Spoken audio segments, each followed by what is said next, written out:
Hey, welcome to another bonus episode of the Daring Creativity Podcast. I'm back to unpack some of the gems from this week's conversation, pulling out those moments that deserve a second look and dig deeper in what makes them special.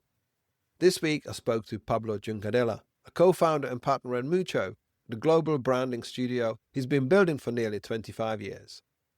In our conversation, we talked about his experience redesigning newspapers in his mid-20s, building a global studio rooted in collective intelligence, and his path that's been always shaped by curiosity, humility, and insistence on moving the wheel of design forward. The episode that was published a few days ago was titled Dare to Bring Creative Poetry to Every Problem, and we zoomed in on what it truly means to bring that poetry, not just solution, to every problem that lands on your desk. It was a great conversation that's already been proven so popular. And if you haven't checked it out, let me share with you these 4 standout moments. Part of the culture of Mucho is almost helping the careers of others.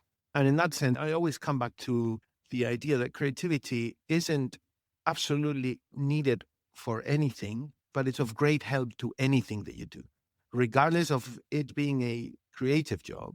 Creativity is the capability of seeing things from a slightly different perspective to the majority and having the capability of making others go to that place. And I find that, in fact, works everywhere. We tend to confuse creativity to the capability of visualizing stuff, but they're really 2 different things.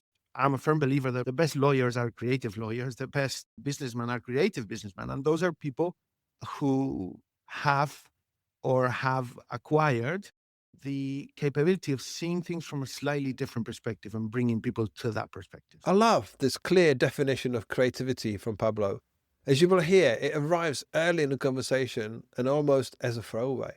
But Pablo wasn't talking just about talent, output, or even ideas. He was talking about a perspective as a skill and, more importantly, the ability to move people towards it. The second part is what separates a creative thinker from a creative communicator. Anyone can see things differently, but the real craft is in bringing others with you. If you ever struggle to explain why design matters, Pablo has just handed you the words. So I've always been dyslexic, and it's something that I've always had to deal with. And it's only after that I realized, hold on, why are certain things for me easy that seem to be very hard to others? And my answer is that my limitations have created also my virtues. And I just try and make the best of it. I never thought much of, I really like doing magazines and newspapers, regardless of me having a hard time reading them or understanding them or having to read an article 3 times. This is something that by that time I was already accustomed to it. I'm sure you'll agree that there's a real freedom in this moment. Pablo was talking about dyslexia, but the insight that stretched far wider. Most people spend years agonizing over what path to take, what to specialize in, what kind of creative to become. Pablo had the decision made by his wiring, and rather recognized it as a gift. It's a reframe of disadvantage that doesn't feel forced or something like a motivational quote poster. He's not saying that struggle is secretly great. He's saying clarity about what you can do is sometimes the fastest route to understanding what you can do. This is a genuinely useful thought for anyone still trying to figure out where they belong.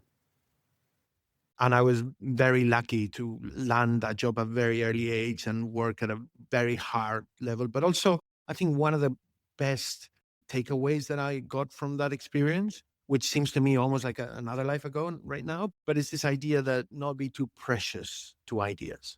The newspapers force you into a pace where you might get it really right a couple of times and you might get it wrong another couple of times, and there'll be another chance the next day. And I feel that it's the right way to approaching our job, where if we fall too much in love with certain ideas, sometimes those ideas they're prequel to a better one. And it's really about doing the best that you can with the time that you have. And newspapers have this space where there's a moment where it has to go to print, and that happens every week, or in the case of the Guardian, every day. And you have to deliver the best that you have for that day. And there'll be another day the next day. I mean, who needs to hear it? Who needed to hear it right now? Because In our early stages of our careers, how many times did we get almost married to our idea and would never let anyone to change it? But in Pablo's moment, he really came to understand that what he learned in the world of newspapers, where the pace of production made attachment to any single idea a liability. There was always another edition, another front page, another chance to get it right. What he absorbed from that environment wasn't indifference, it was proportion. Loving the work and being precious about specific outcomes are very different things, and conflating them is one of the most common creative traps. This idea has particular resonance for anyone working with clients, in teams or at pace. And letting go of the version you loved isn't failure, it's just a room you cleared for a better one. Yeah, I happen to think that this is me more than, I wouldn't say that everyone in the organization thinks this, but I happen to think that we're there to contribute. So design is this big wheel that we have to try and move on every project that we do every time. And that is putting the standards of what you do very high. And it's non-related to what's going on today, but how do you contribute in something that moves the wheel to design that so that somebody else can build on that. And I believe that this is something we have to try on every project, and we will fail 99.99999% of the time. Yet you have to have the courage to the next day with the new client, with the new project, think, okay, maybe on this one, I can create something that not only is effective to my client, but moves the wheel of design. And that can bring a lot of frustration because it's putting your work at the highest standards and not really thinking that much what's going on today, what happened in the past. It's really understanding what the client. It's also making the client happy, but as the base of what you do, not as the objective. My objective isn't to make our client happy. It is the beginning of what I do. Of course, it has to be happy, but I am the one who brings the standards of design. And the standards of design are very high to the point where I will be frustrated with the result every time because I know this could have been better. If I had another day, if I had another opportunity, if my client was a little bit more ambitious, if I had a slightly more talented or would have explored 3D or this or that, I maybe could have done it better. I've been adoring Mucho's work for a long time, and you would never think that the work that studio of that size produces, that mostly it fails to move something forward because I'm sure it's very much a self-observed truth. But what I love about this is the honesty about the percentage, because Pablo wasn't offering a rallying cry per se, but he was just offering a realistic contract with creative ambition when you think about it. He genuinely believes that contributing something meaningful to a broader history of design is the correct target to aim at, even knowing you'll almost never hit it. And crucially, he doesn't see that as a demoralizing. He sees it as what keeps the work honest. It's the antidote to the kind of comfortable mediocrity that creeps in when the client was happy becomes the definition of success. Raising the bar past what anyone asks for and accepting the frustration that follows is his version of staying in love with the job.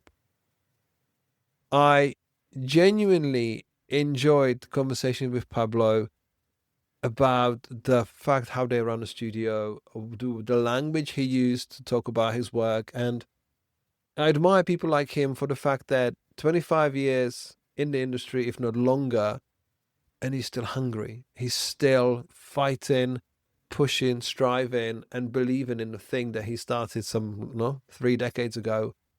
And that's still there. That passion is still there. And I'm hats off to him because they created incredible work. If you haven't checked out a full episode, I can only encourage you to do so. It's a real gem. And thank you for being here. I'll catch you on the next episode next week.